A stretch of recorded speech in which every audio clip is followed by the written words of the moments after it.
Dear students, as you know, I am Javed Ahmed Bhatt. Hello to you all. So, for the English lesson, so you know that we are reading A Roadside Stand, so by Robert Frost. So today here is some study material for you so that you may understand the poem in a better manner.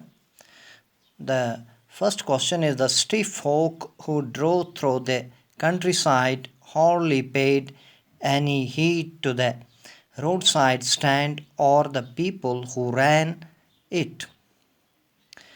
If at all they did, it was to complain. Which Linus brung this out? What was their complaint about?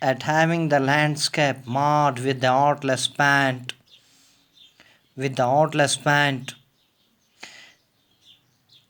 of signs that we then turned wrong and as turned wrong. So